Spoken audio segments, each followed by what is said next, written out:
is a Cosmic Octave original podcast. Me and Jake running down the street with a handful of comic books, kicking ass and banging chicks and drinking booze No, not and me. smoking Not weed. me. I'm married. Yeah, well, I'm married. Jake. Can't do that. Yeah. Off panel, off topic with Jake and Tyler. Welcome to a new episode of OPOW.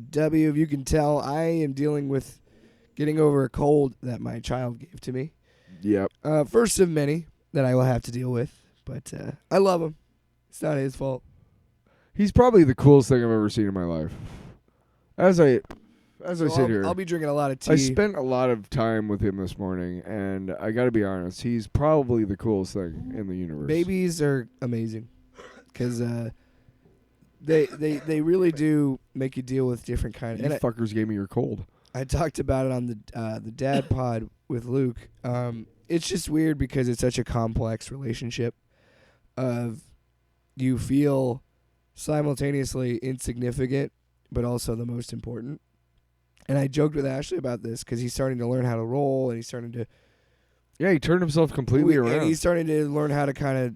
He was grabbing onto that toy. Get himself back to sleep. No, I mean he's learning how to self-soothe and stuff, and it makes me get sad as a parent because I'm like, I like when he really needs me for everything. Because in my mind, it's like the next thing I know, he's going to be 18 and leaving me. But you know, it is what it is.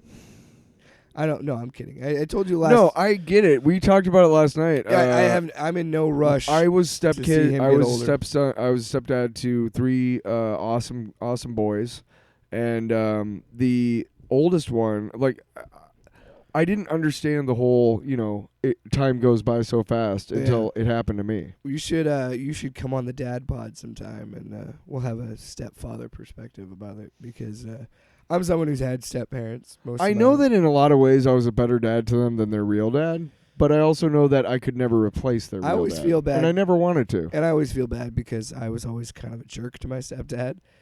And I just think it's because parental relationships are weird enough, and by the time he became my stepdad, I was already 15 or 16, so he missed all the formidable years of my personality. Yeah. But I don't know. It's well, the kids had to deal with a lot of adult I'm trauma sure people love me talking about my kid all the time. Alcoholism. So there was some truncated shit there. We'll talk about some nerdy stuff today. We'll talk about some nerdy stuff and maybe about some TV shows because it's time. And believe it or not, as bad as I sound, this is me getting better. You should have heard me an hour ago. You sounded like B. Arthur. I did. We had to stop recording Independence Slam because of my throat. So, what do you mean? We don't do that. That's Bill Crisp and Max Girth. Right. What are you talking about? He had a very similar condition. But anyway, let's talk about... Every night me and Bill Crisp make out. That's why we always have the same conditions. Let's talk about the shows that we've been watching this week. Of course, we always talk about Miss Marvel and The Boys. I'm going to be honest, and you're going to probably be the same way. I liked Miss Marvel's episode. I thought it was good. But my attention is solely on The Boys right now because this season has been just unbelievable. Yes and no. On the one hand, it's not saying Miss Marvel's bad anyway. No, absolutely not. The thing is it's just like, what was that one? Miss Marvel's gotten a short shrift the last 2 weeks because last week it was Obi-Wan finale that overshadowed it, and Herogasm on Friday. Right, and this week, I saw somewhere that Miss Marvel is the best critically received rated show on Disney Plus, but audience it's not. But among younger audiences, but among younger audiences, which is, we talked about this a little bit, the future looks bright, because among younger audiences, it's trending very well, which makes me sad for my generation, because I got to be honest, even when it's not like a super great episode, I don't think any of them have been like blown me away, but none of them have been bad. But did you see I want to go to Pakistan and go to a market. That looks neat. That looks fun. Oh, yeah, no. You know what I mean? Just seeing all that stuff, to me, as a fucking dorky white guy from the Midwest, it's this is really cool to be able to see these these cultural differences and see things that I might not see You know, how many movies do you watch where the main character is Pakistani? Well, you know what's so funny about this None. show to me is like, we don't have to get super into this because we already talked about this enough. Yeah. But like, the negativity that's come around this show about it being like so virtue signally and like clearly like, you know, making the politics of what happened with in Pakistan, all this, like making it her identity being Muslim and all, like tying all these. I didn't know about the Gray Partition. Well, I looked it up. Tying It's all these pretty horrible. air quotes woke shit, you know. It's not. It's their history. Yeah. I know, but that's what I mean. Yeah. And I'm like, these people don't understand that because of how bad our industry has been, the entertainment industry, and how we're overrepresented for white leads, female or male. Did you know about the Armenian genocide before that Moon Knight episode? Well, that's what I'm saying is what we talked about before in these other they shows. Don't teach it in schools. Is the irony of this is these characters wouldn't have to go to these links to explain their culture and their history if we would have just accepted it a long time ago. Well, also, the reason why a lot of this shit happened was because of the shitty British and other empirical, you know, empires and stuff. It's just, yeah. They left what India it boils in a down mess. to is what I've said before. It's the paradox of, if a character's gay, they're gay. Don't make it like their personality. But at the same time, you almost have to, in the story, because you have to drive home to a mainstream audience that this person is gay, and then you lean into stereotypes, or this person's black, so That's you lean why into I those like. stereotypes. That's why I like Miss Marvel so and much. that's why I like this, because exactly that's what I'm getting to. Is we, because of all this stereotypical shit, we've had to make it tied into the story and make it a part of the character. I don't have any problems with it, but I know. But I think that, you know, there's people that complain about it that do. It's like, it's because this industry has been kind of racist for many years. How many movies have I mean, you it was watched? definitely racist at a time, and now it's, If you're you're watching a TV show. Imagine you're watching Miss Marvel, but the main character is a white girl. She goes to church instead of a mosque in that one scene. Okay. The wedding scene is completely literally just a wedding that you've seen in every other show. right. That's what I'm saying. Is like that's what I'm getting to. that's why people are so mad because There's they're a not reason- used to it. you But I can- like being able to see those. I don't differences. either. I think it's great. I think, and I are. I think it's we're called woke, but honestly, we're evolved human beings. Is really the big thing, and that's what I mean. we're is, critical thinkers. and and I don't like to, and that's what I hate is like we're always forced to kind of talk about the politics of this show. Yeah. When in reality, this show is not even political. It's apolitical. It's Right, literally it's just a showing a Muslim different culture. teenager. Yeah. That's it. That's all But it is. but because it's so With superpowers, like it's like that's all this is. but because of these evangelical Christians who think that their religion's the only one and who try to convert everybody, showing And- anything but a Christian and- life is sacrilege. And but fuck you. and our country's relationship with Muslims has been terrible. Well, the reason why for right. 2 decades. Well, the I mean, it reason was already bad, longer but it's than even that. worse. But I don't want to talk about that anymore. Okay, I want to talk fine. about the actual story. That's fine. So we learned more about the Jinn in this episode because she runs. You had a really good theory about this. Well, I think that's what they're going for, honestly. I didn't think about it I until you said think something. what they're doing is they're tying it into Shang-Chi. Because if you remember in Shang-Chi, the whole thing was they were trying to merge the two realms, and Right. it was because his mom came from this parallel universe, essentially. And what I think what Miss Marvel is trying to say is that the Jinn are what was in that universe, and these are the people that stayed. Question that I just came up with.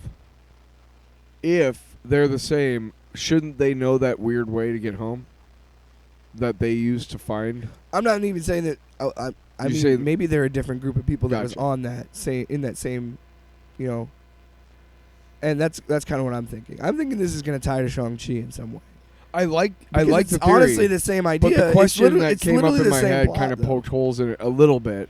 But I like the theory because I think that's In a this good idea. episode, we learn that the Jinn are living in a parallel universe, and they need the bangle that she has. But if they go to home, merge. they have to take the newer down. Yeah, and then it would merge the realms pretty much. And so again, I think that's a very similar plot to Shang-Chi, where his dad was trying to take the 10 rings to merge. Can I The say two one thing realms. about this episode? What? They escaped from the raft way too easily. I mean, Well, right? Well, yeah. All of a sudden they just have a knife. I like this. And a guard is careless enough to let her wrap her legs around him. Honestly, I do like that she's not full blown Green Lantern, where like her constructs are just platforms and fists. Yeah. I'm excited to see where it goes because honestly, I really like this. Like, there's a really great chase sequence in this episode that was a lot of fun. Although I did have an issue with the dude that was helping the Red Dagger guy and her escape. Like, he just gets stabbed once in the back and dies. Like, you couldn't give this guy a little bit better death. Yeah, but he almost died like 3 or 4 times. I guess you can't like show him getting his throat slit or but something. That's too graphic for the show. He almost died like 3 or 4 times before that, like literally. So yeah, he was getting his ass kicked. To me, yeah, he was ramming his car into other people, and yeah, he was. So to me, like his death was. I mean, it's never satisfying when a good character dies because you're rooting for him, but it was a satisfying ending to his. I feel bad story. I feel bad for Bruno. Me too. Because she was clearly flirting with Red Dagger, and I'm like, homeboy's back in the United States. He's smart, and he worships the fucking ground you walk on. He clearly loves you. But let's make sure, okay, that we talk about that too. Hey, like they don't have to get together. I'm just joking. I'm not. No. I want to make sure because, when I was growing up, and I'm sure you too a little bit, it was always said like, if she says no, like you just got to try harder. Yeah. Which is wrong.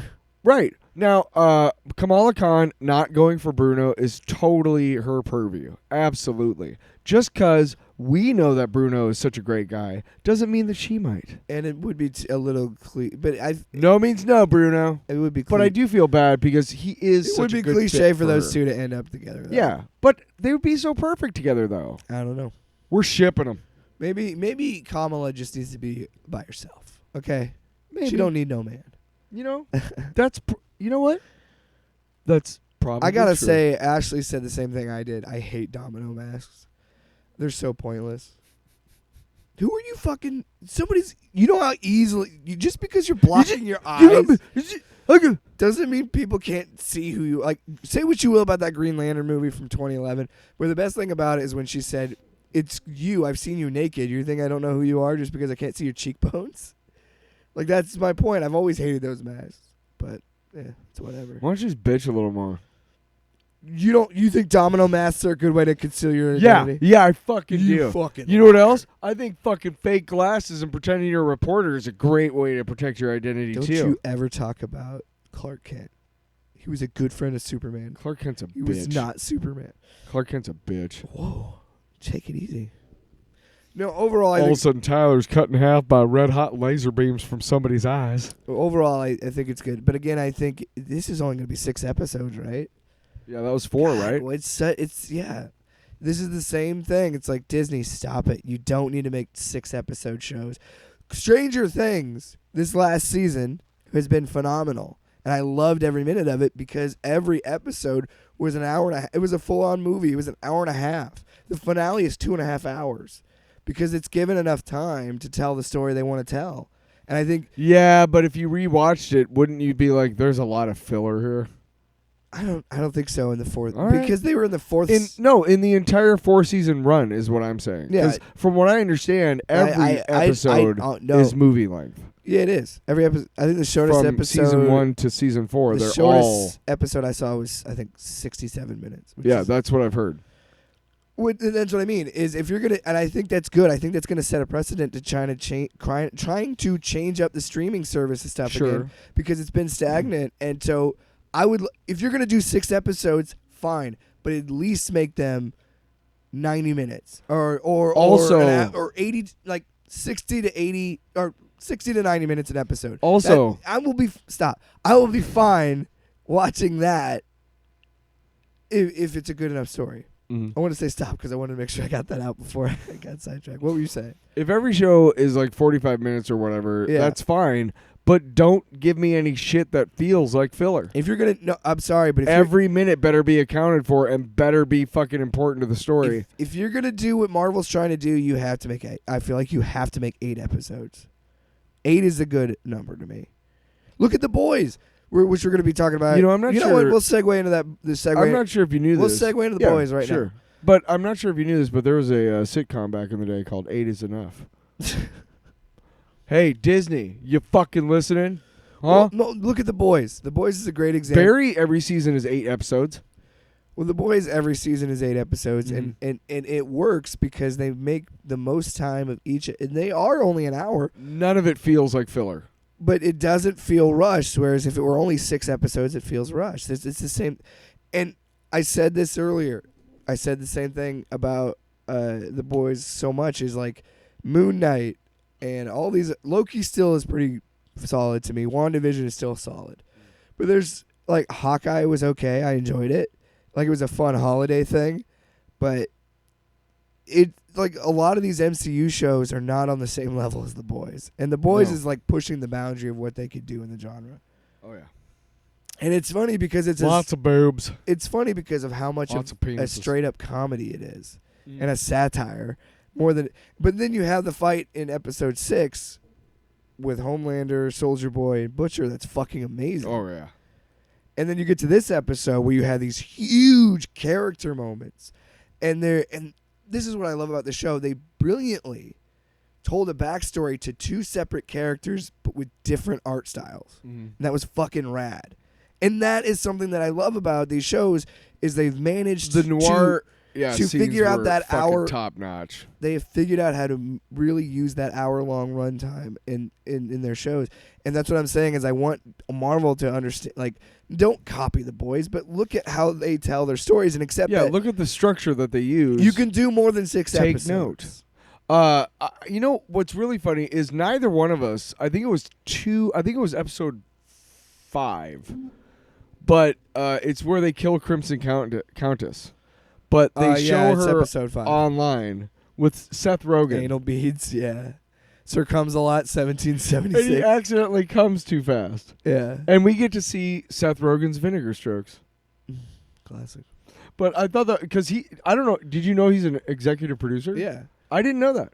it's him. Him and Evan Goldberg, the who- guy that did yeah, they- Superbad. They've been writing movies together. They also Yeah, produce. they've been friends since like. They produced little Preacher, and then they produced this. Wow. Hey, you know what? You can stay out of the dispensary game there, Seth. Fucker.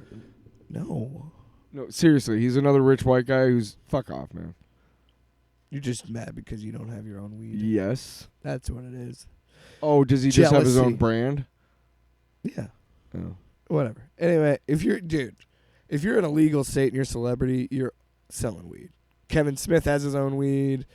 I'm sure a bunch of celebrities. Well, have you it. want Mike Tyson has his own. You weed, have to find ways to invest your money. which is smart. I would put it in that industry. But anyway, sidetracked. Sidetrack. No, it's funny you say that because marijuana plays a weird role in this episode. Yeah. What? What'd you say? Well, it's not even Nothing. Soldier Boy is smoking it, but then Frenchie's smoking weed too, and I'm like, what? And they keep mentioning marijuana, and I'm like, because Butcher got busted for selling weed, Yeah. and I'm like, why is weed like a theme in this episode? But it still manages. Why do you keep buying him hefty bags full of? Yeah, hefty bags of weed. Because apparently we have. Well, we'll talk I don't about fucking have PTSD. this. This is what how I about how the nun? Yeah. Here's what I love about this episode of The Boys, and what I think I love so much about Herogasm and this. It knows what it's doing, and it understands its style so well that we can have a moment where the show opens with Soldier Boy singing some fucking show tune shit again, finding out that he never was actually in World War II, and then Yeah. we cut to him jerking off to 2 old ladies playing like Did you get the lube? they're dry. Listen, the They- older the berry, the sweet, but a little dry. Yeah, and I was like, Jesus. And in that same episode, you can have amazing character moments with Butcher and Now I can never fire them. with Butcher and Black Noir. Like, what a Yeah. fucking show. Yeah. But so yeah, let's talk about the Black Noir and Butcher sequences because I think those are the best moments of the show and they fucking shine so well. So we knew that Butcher's brother died. But we didn't know how. Yeah, because they mentioned in the last season, and we all know how shitty his dad is. If you watch the recap of every episode, it kind of tells you what's about to happen. Yeah. Because they flash they back. stitched that in at the beginning of this. Hey, remember when his dad was a shitbag? Right. Yep. So you're like, oh. Which I was like, okay, we're getting more Butcher backstory, which is cool. Yeah. Because Butcher's story, and I know they're not going to do what they do in the comics, but Well, from what I understand in the comics, very they tragic. don't do any sort of character development with the boys themselves. No, they do. Okay. Because Butcher eventually, spoilers, Although I don't know if they're going to do that on the show.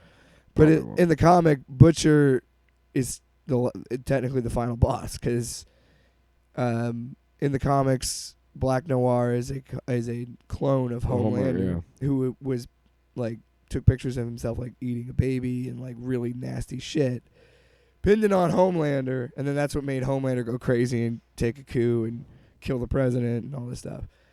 And so they have a fight and they kill each other, and then Butcher like bashes Black Noir's head in, and then and they've already teased it in the show. He's like, I want to commit. He's like, I full on want to commit soup genocide. Like, I want to kill every single soup there is. And then Huey kills him in a fight because he's like, you can't do this wrong. And then he systematically kills all the other members of the boys. So he blows up Frenchie and Kimiko, kills Mother's Milk, and then they fight with Huey and dies because he falls off this thing and like breaks his neck or whatever. And then what Huey a dick. I don't know if the show is going to go to that length. But they're clearly teasing Butcher actually always being a fucking shithead. Oh, yeah. Especially, make sure you tell him. So we go through Butcher's thing. So was it Mind Trap or something like that? Mindstorm. Mindstorm, like, looks him in the eye. If you look in the eye, then he'll put you in a hallucination. That's like this never-ending nightmare of all the shitty things you've done, and then you just... What a power. You're trapped in that, and then you die of dehydration, apparently. Wow. So in that sequence, we get the backstory of what happened to Butcher's brother, but they also get further into why Butcher's the way he is. Yeah. And you're seeing it more and more in media, and you're seeing it more and more talked about, but it's generational trauma is what this really boils down to. Well, the thing is, you feel for that young Butcher because you know that at that age, you understand that in his mind that the only option he can see is to leave, and that he can't take his little brother with him. Yeah. But he still has to leave, or he won't survive. He said, I will kill him, and I believe it. I think he would have killed his dad. And you really feel for it because you're like, wait a second, you did make the right choice for yourself, but. It's one of those hard decisions that you wish you could go back and change. It's one of those things where it goes back to like you don't, and this is why I love this show. He's actually like a human being. He's fleshed out. Yeah. Where you can see from one angle why Butcher is the way he is because his dad fucking beat him into it, and was an alcoholic. And when he violently had an outburst and beat up his principal, his dad gave him a beer. Yeah. And told his you did it all right, and then used a gay slur at his younger brother and said, don't be, which is what he used. And you understand that at that age, that kid is trying to make it easier for his little brother to let him go. Yeah. By saying such a horrible thing that saying, he like, knows. Look at what you finally did. You finally became a man, and then look at your shit, brother. Like, now teach him how to be a fucking... No, when Butcher finally leaves... Oh, yeah. Young Butcher, he calls... says the same thing back at him. He's saying that because he's trying to make it easier for his little brother to deal with the trauma of him leaving. He's trying to make his brother hate him. It's human nature, but it sucks because I've been in those situations. It's awful. You want to make it easier for that person by kind of just being something more of a dick. That you don't even... That you don't... necessarily mean you just say... I've been on the opposite side too, where somebody is not trying to, but because I've created boundaries for myself there and made it clear to them that they're violating those boundaries, whatever they are, emotional, verbal, whatever. And, dude, that's what makes it real. That's what makes it a believable character. Is like sometimes it's easier to leave when they're being like that because it's like, okay, well, that's how you are say all that the time. Horrible thing to me, and I don't. Yeah. But sometimes you do it on purpose, and it's awful because you never forgive yourself. Yeah.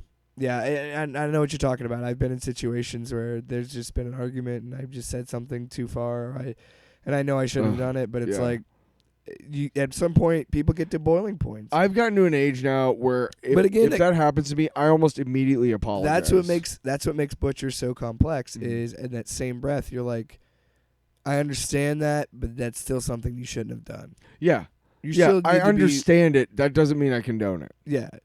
And you could feel that Butcher felt that. But I've been that age. And it was great. Carl Urban is such a great actor. And to see him, like, be torn down. No, you fucking motherfucker. don't you say that. Like, no. Be like, and then to have him wake up and be like, grateful that Dewey's there. Or Huey's there. And which makes the end of the episode why so did he do infuriating. That? He can't help himself. And again, it's the trauma is constant. It's like I was telling to Ashley, it's the whole cycle. Like, he can't help it. He has to make conflict in his life. He has to push people away from it. Yeah, yeah. Because in his mind, all he keeps thinking about is everybody that he loves dies. Because that's what the fucking projection of his brother said to him in this nightmare was like. And it's fucked up that he's like could tell Dewey that, hey, we're gonna die. We need to stop taking this. Why do you keep calling him Dewey? I don't know. Because my dog's down here and his dad's Dewey. Oh yeah. I thought you were just like had a thing for DuckTales. Woo. Anyway. So no, that whole stuff was great. And that's what what I love about this show is you can have the really absurd moments, but then have like legitimate character growth. But then that character growth just gets diminished in the next minute because again, these are people. We haven't even talked about what we consider the best moment of the episode. Dude, the moment that I laughed the hardest was because when you after that episode, after Herogasm, where he drags Blue Hawk? Yeah, we haven't even talked about A-Train's moment. Yeah, or the D. Because when you and I talked about this, I thought they're like, I'm gonna like say that, like, okay, he was dead, and I hope they would because I was like, okay, so we have like real same. I was and I said that to Ashley, and then the funniest thing is like when he's in the hospital bed, the motions fluctuated so quickly because I'm sitting there being like, are you fucking kidding me? He's alive. Plus, he seemed to be going right back because of what Ashley was telling him about his new, like, this is what we're going to do before she tells him about the heart. Yeah, and he's like, fuck yeah. No, he's just sitting there going like, yeah, like, okay. But you can see he's getting back into it. I'm alive, right? You know. But then she's like, oh, by the way, it's Blue Hawk's heart, and I was just like, I audibly. Yeah. Went like, like, because that was a great bit. Like, his fucking face just sinks, like, because he's so into it. He's so like, yeah, I'm back. Yeah, totally. Yeah. And then he finds out it's his heart, and it's like, damn. And so now he can run again, but it's because he has that racist blood pumping through his veins. Which which honestly is so much better than I would have thought to do as a in a season. So to see them do that and add to that character where like you're okay that he's alive, but now it's because he's a joke. And this show, it does it in a different way, but this show, especially in this season, is really capturing this idea that these are shitty people and it's okay to make fun of them when bad things happen to them. And that's what Garth Ennis, he hates superheroes, so that's what this book was like. So well, that's the from what I understand, the book doesn't really do a lot of character development with the Supes. No. And it does some with the boys, but it's mainly just I Hate Superheroes by Garth Ennis with art by Derek Robertson. And I think the show still has that spirit, but I think the show comes at it from the show. It comes from almost a loving angle. Everything I've read about the books, I don't want to read the books. No. The show is so much better. I like the show a lot more. Yeah, but they take the satire to a new edge, and they've made it so prescient and topical, which is hard to do with a fiction. Well, yeah, work of fiction. Shit, I mean the Homelander rally, and of course, MM's daughter, her stepdad, who's the fucking loser that likes Homelander. By the way, I love that Mother's Milk just jacked him. I know it was the wrong thing to do. But again, it goes back to this Homelander as Trump theme that was running throughout this season because we've seen these rallies. Did you read about the right-wingers on Reddit who were like, finally figured it out? He's the bad guy? It's like, yeah, dude. Yeah, you fucking idiot. I think Anthony Starr retweeted the article or something. It was just like so fucking, like, of course, he's always been the villain. What show have you been watching? Right. Yeah, and well, dude, season 2 had that great moment where it was horrifying because it was that guy on Reddit that got radicalized by Stormfront and fucking shot that guy. Right. Yeah. And that was, again, like you've been talking about how this show has been such an amazing modern satire. And I saw somebody say this on Twitter, or maybe it was on Rotten Tomatoes or something, but I agree with it. This is, for me, is going to the lines of the Verhoeven movies of like RoboCop and Starship Troopers and that level of unbelievable twisted satire. Yeah, and here's the great thing. I mean, it's not great, but here's why that season 2 moment works so well. Every other moment of violence is accompanied by almost laughable amounts of gore. The violence, a lot of the gore is used as a joke. But when that guy shoots the shop owner, it's way more realistic. Like just a little hole appears because all the stuff comes out the back in a real shot. Or the shot in this very episode when his brother shoots himself. You don't see it, but you see the blood splatter. Right. And it's the violence in that moment is so much, like you said, so much more powerful. They know how to use it the right way. You know, like obviously watching a guy get split in half because there was a dude in his dick and he grew up because he had that's clearly a joke. The gore in that is clearly for comedy. It's satire. It's like, oh my God, Jesus Christ, It's got to go to it's a set, because But when he shoots that shop owner, it's like, oh my God, that's a real person, And again, I know it's not. That's what I love about it is it knows how to. Yeah, it knows when to go that extra extremes. mile. Yeah, it knows when to go the extra mile and when to pull back. Yeah, because if you don't go to those extremes, then you're not really replicating. I didn't realize Kripke was the showrunner for Supernatural too. Yeah, that's Jensen Ackles. But they've been talking about trying to get what's his name. Well, he called him up because he liked the show. Jensen Ackles did. No, the other guy in Supernatural. The guy that's running for president in The Boys. No, is that who that is? No, what are you talking about? The other brother in Supernatural. That actor is doing Walker or Texas. Oh, that guy. No, yeah. Walker Texas Ranger right now. But they were talking. They talked to Jensen Ackles, and he's like, "Yes, we totally want to get him to have a role on the show, but because of his schedule, it might not happen because they've worked together so well." Jensen Ackles actually called up Kripke. It was just like a fan of the show, and Please he's like, give me a part. Well, he's like, we're looking to cast a new character for season 3, and like, obviously he was like, oh, you want to do it? But the guy running for president was also, and on The Boys was also in. He's been in a lot of shit. He's been in a lot of shit though. He was also in Deadwood, I think. Yeah. He's been in a ton of shit. Anyway, and that's what I love about this show is just how realistic it is, and the fact that we saw in real time Homelander do a Trump conspiracy theory of saying that these homes for these at-risk teens are actually like human trafficking, and then to see the stepdad repeat that, so fucking it's like stupid. And I know this because I've lost so many fucking family members of this shit and people that have fallen down this rabbit hole. I've lost at least one. Yeah. And so again, that's what makes this show so good, is how realistic it is, and like people would develop that kind of. Remember when you were a kid and you mentality. realized that adults are full of shit? Yeah, that's what happens a lot with Jake and I these days. Is we're realizing that a lot of adults are full of shit. Oh, and yeah, people even though we're adults too. People will lie for money. Yeah, all the time. So yeah, let's talk about Black Noir's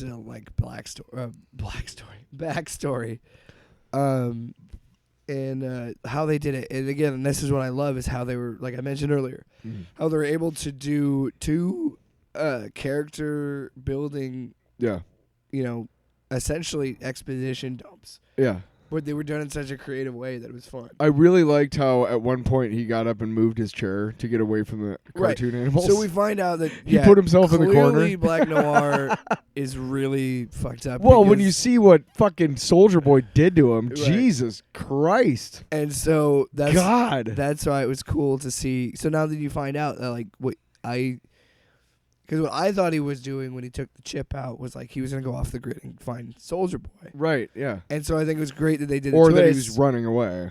Or they went with the idea of him running away, and I liked that a lot. But the whole sequence, excuse me, I'm dealing with a cold here for you people. My favorite thing about that was, that they're all these animated characters. So you realize just basically how... Chuck E. Cheese. Yeah. Like Looney Tunes, Chuck E. Cheese knockoff, where it's like clearly this dude is dealing with some shit. Like if he's seeing animated characters, he's like, Who Framed Roger Rabbit? Well, they've clearly been his friends since a very young age. Right, and so and then we see the moment done in this animation style where they're all different animals, and Soldier Boy's a bald eagle, and he comes in and he's late for training, and then Soldier Boy proceeds to just beat the shit out of him and like give him full on like almost like cave his skull in. Yeah. Like it's insane. And it's all the more impactful because it's a cartoon. Mm. And it's a horrifying moment, the fact but it's that it's done told in like a childish way. Yes, it makes it so much more. It hits so much harder, right? And you can see why that he is seeing these characters, and you see why, all like he like legitimately was traumatized by it. Well, if you think about it, like his trauma, that's what causes him to view those moments in his life as cartoon moments because it hurts less. Yeah. To remember those moments, if that makes sense. Yeah. Because he can kind of withdraw in himself and pretend that what happened to him is happening or did happen to somebody or something else. So it's kind of a defense mechanism too. And I also like to see that we finally, and I like that this is also how we get clarification of whose plan it was. Like, I and also, you know what? Good for them. So clearly, Soldier Boy was just a cocksucker, just an ass. Well, with also big shout out to Jensen Ackles because he's amazing. Yeah, and that's the thing is, I do feel like, in some sense, I think Soldier Boy is worse than Homelander because. Because I don't know, it just feels different because he is. Soldier Boy knows what he is. Homelander's getting there. Yeah, but there's a part of him that's afraid of getting there. Soldier Boy left that behind he a knows he's a piece of shit. time he doesn't ago. Care. Oh yeah, he's an abusive person. That's just who he is. Yeah, he is somebody who wants to make America great again. Like he had a great time in the 50s and 40s and shit when it was separate but equal, guaranteed. And we deal more. Which one? You killed my family. Which one? And then. Yeah, and it's not surprising that Vought was behind it. We kind of figured that Stan Edgar was going to do that, and then to have Black Noir be the one that did it, and then now we have this confrontation set up between them. And this is a totally different episode 8 is going to be fucking. This is a totally different arc for this Black Noir in the show, and I think it's better than in the comic. Well, in the comic, he's Homelander's clone, and I think it's lazy, honestly, but. That's not true. I take that back. It's not lazy. Well, to be really honest, it makes sense to right. It goes on a twist. So there's things in the story that make sense because Homelander's blacking out and not remember these pictures that were sent to him doing horrible things. Yeah. So then they're trying to play that idea. Maybe he has DID, but then we find out it's just. Black Noir, but Black Noir isn't a black character. He isn't this like what they're doing with this, and I actually prefer this. Yeah, well, this is more now. Speaking of lazy, and I'm sorry, I have no right to call any writer lazy. That was poor phrasing. Hey, listen, we're fans. We can call it out if we see it. But you know what? I don't like calling writers lazy. Yeah, but you know what is kind of lazy is Homelander being Soldier Boy's son. You don't like that? No, but I'm talking about, some twists land different than others. Like, if they made Black Noir, like the comics, a clone of Homelander, I don't think any of his storylines make sense, and I don't think the story is the same. And I think it's just a different... Yeah, this adaptation is... But I'm okay with different, Soldier Boy being Homelander's dad because... But you can look at it objectively and go, that's kind of lazy. Well, but it works for the story. So I agree with you. I think that it wasn't really much of a twist. Anytime you make somebody's dad all of a sudden, or somebody's brother, long lost relative, it's kind of lazy. As soon as Soldier Boy is introduced, I think all of us kind of have that idea. Like, it's not that big of a twist. It's played off as one, but you could kind of connect the dots and be like, well, I could see that. But now I'm wondering, but I told Ashley, I said, I don't know what's going to happen, but something is going to make Soldier Boy team up with Homelander. Yep. And there it was right there in episode 7. And I was like, shit, now they're going to team up, which is going to be awful. And I kind of love it. And that's the thing. This season has been so damn good at building to its finale. Like, I am so excited to watch the final episode. I'm hard. Whoa. Sorry. As long as somebody doesn't crawl up there, you're good. And sneeze. Do you remember? You remember how funny that was that we both had the same thought watching it at different times? Ride the ejaculator. Yeah, that a big old just wave of jizz was gonna come along, and shoot him out. Tyler, What? It's time No, it's not. for No, we're not doing that.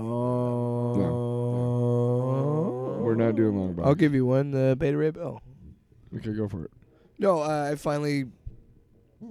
You've been, and I've been meaning to borrow from you, but I finally got caught up on the whole Beta Ray Bill, Walt Simonson storyline. And Walt Simonson is the shit. Well, here's the thing. I usually don't like to read older comics just because of the art. And it's nothing against the artists of the day. It's just, I don't know. It's a thing of like just how movies. Do you like Kirby art? I know that you kind of are not a huge fan. Well, see, I like more modern books. See, Simonson takes a lot of cues from Kirby with his clean lines. Well, the art in this Beta Ray Bill storyline is dynamic storytelling with like punches like thrown at the Simonson's art or who Simonson. Did he write and Oh yeah, draw? he's a double threat. Well, it looks great. Like, it looks great. It's and that's what I mean. Is usually I'm not a huge fan of the old art styles. Walt Simonson is one of those artists that I will read a comic if he's drawing it. Even if I don't care about the subject matter. Yeah, especially with this book because it's such a larger than life story and oh, so good. It's such a cool story, and it kind of bothers me, and I hope and Hemsworth said he's still up to do it. I really hope at some point we get to see him with Beta Ray Bill. Me too, and now you know why so many fans have been waiting for him to show up. Maybe that's Thor 5. I don't know. But I would like to see it in this one if you can do it organically. My guess, and this is just pure speculation, I don't know anything. My guess is the mid credits is gonna be Beta Ray Bill. Oh, which would be fucking nuts. Because I don't know what it is, but I will literally jump out of my seat, take my pants off, and start whacking off on the people in front of me. I don't know what. No, I won't. No, that's fucked up. Yeah, what the? I don't know what it is, but I've heard it's like one of the biggest pops in a theater, from the early screenings that they've seen. Like, it's a huge deal. You're like, what? The mid credits? Yeah. Like, I've heard it's like, holy shit. I have heard that it kind of launches. It kind of gives us a more definitive idea of what Phase 4 is building towards, and what it's the way it was described where I read it. Which okay, but then I don't know. I feel like they're gonna tease Beta Ray Bill at some point because this movie's gonna make money, and the thing that I think about the most of this comic of with Beta Ray Bill and everything is when they become Oath brothers because Odin makes Stormbreaker, right? Which, by the way, that whole story could be described as Odin just being a dick. Pretty much. Could have solved that problem a long time ago. Just made him a hammer in the first place. Why did you make him fight for it? I want to see if you can kill my son first. You almost did. Oh, hold on. I was kidding. Wait. Here's a hammer. Never mind. Sorry. I didn't think you were serious. But when they clang each other's hammers together, it's amazing. They become Oath brothers. Dude, the Ragnarok storyline, which is right after what you're reading, what you just read, literally the entire Marvel universe shows up to help defend the Earth from Surtur and his army, and it's insane. It's insanity. The Avengers are there, the Fantastic Four, Spider-Man, X-Men show up. It's fucking ridiculous. It's like, what the fuck is going on? But it wasn't exactly a crossover event because those really weren't a thing yet. The only reason I don't think Beta Ray Bill is in Thor Love and Thunder is because I don't think they could keep that under wraps. Because they're a publicly traded company, so I feel like they have to give out who they're I don't know. If they do a mocap suit on somebody and have somebody's voice, they can keep it under wraps. Yeah, probably. Yeah. Because they can just say unknown role for whoever does the voice. And that's what he's going to be. Mm-hmm. I wouldn't be surprised there's an Easter egg. And you know what? Honestly, Taika Waititi. Wait, where is it? Taika Waititi. I don't have the board. No, it's okay. Taika Waititi could do the mocap himself, and that would eliminate the need to have to put on, the IMDb or the cast list somebody who played him. What if Korg is Beta Ray Bill? Fuck off. Fuck off, mate. Oh, it's not connected. Aww. Sorry. What?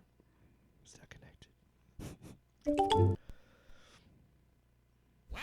There it is. Yeah. Turn up. So yeah, I'm wondering what will be next for Tiki Watiti. Probably. Apparently he has $1 million, bitch. Apparently he has no idea what his new Star Wars movie is about, but he's also teased that it's all about Jar Jar. I'll eat your ass. But I'm excited to see what he does. He's one of those filmmakers that he's one of the newer generation of filmmakers, kind of like Jordan Peele. Like everything that they make, I'm probably gonna see. Just because it's so, they keep knocking it out of the park every time. Yeah, you know, and until they show me, like M. Night, man, you barely had me at what was it? Glass? No, the first the one that propelled him. Oh, I see dead The people. Sixth Sense. Yeah, you barely had me at that. But then every single movie had some sort of stupid twist, and then the Robot Chicken sketch just made you just ridiculous. What a twist. What a twit. Yeah. Ashley recently watched Glass, and I watched the ending of it. How was it? And that is the most anticlimactic shit I've ever seen. I heard he dies in a fucking puddle. Yeah, he gets drowned in a puddle. Are you fucking? I was gonna go see it, and then I heard about that, and I'm like, no, fuck you. Yeah, I was like, that's it? That's your ending? You're an ass. Yeah, it sucks. Old is on HBO Max. I've heard that's good, but I don't know. I read the synopsis. I read the plot on Wikipedia to see if it was another stupid M. Night twist thing, and it totally is, dude. It's so stupid. Yes, it's so stupid. What? Don't watch it. No, I wouldn't. Anyway, don't. Well, I've been thinking about it, but I don't. You're gonna want those 2 hours of your life back. back. As we're getting ready to wrap it up, is there anything else you're watching outside of? Not really. You know, I mean, I've talked about Barry, which is over. What I'm watching right now, we talk about. I talked about Night Court a couple weeks ago. Not much. It's like sports talk radio. It's kind of it's a little bit of a lull. And next week is going to be a fucking slam bang action episode because we'll be able to talk. Love and Thunder. The next time we talk, we will be saying like, "I told you, man. I fucking told you." It's Qui-Gon Jinn is in this. It's Qui-Gon Jinn in this movie. Why is he? It's fucking Jar Jar Binks. Disney said fuck it, and they're cross promoting everything. Fuck it. Yeah, well, that's what was the mid-credit scene. It's Qui-Gon Jinn. She's saying, "Hey, what's up, Thor?" Hey, what's up, Thor? Listen, there's a little universe over here called Star Wars. We need your help defeating the Sith. Dude, we're Oath brothers because we oath to the mouse. And they try to clang weapons, but like Qui-Gon's got a lightsaber, and no matter how badass Stormbreaker is, it just cuts in half. Yeah, as I mentioned earlier. Oh, sorry, mate. As I mentioned earlier, we just finished watching season 4 of Stranger Things, which is funny because I'm watching the finale, which is like 2.5 hours, and I'm thinking like, excuse me, I'm thinking like, holy shit, this is how it's gonna end and everything. And then somebody says, and about says, halfway through the final episode, Ashley is like, no, there's a season 5, and I'm like, fuck. Wait, what? And she's like, no, there's a whole, it has been confirmed. And then a buddy of mine was like, yeah, they confirmed that weeks ago, and I was like, I like turn off any sort of spoilers for that, so I didn't know anything about it. It kind of changed your perspective on the finale. It did a little bit, but I think slightly. It had that. I think that could have worked in my mind. Mm-hmm. I know that some other people might not have found it satisfying, but the way that this ends, I think, could be a suitable ending. But it's clearly set up to begin because season 5 will be the final season. Sure. So it's clearly set. And then I can stop hearing about it. Well, I was telling Ashley about this. I was like, at this point, just make it into a movie, right? Because you've, like I said, you've had all these episodes that are super long episodes, and it was 9 episodes. And so I was saying, just rather than do all that, just tell a 2.5 hour story and be done with it. You've done, especially in this season, they have taken so much time, right? To tell you who these characters are, and you kind of already know who these characters are at this point in the story because you're for the 4th season.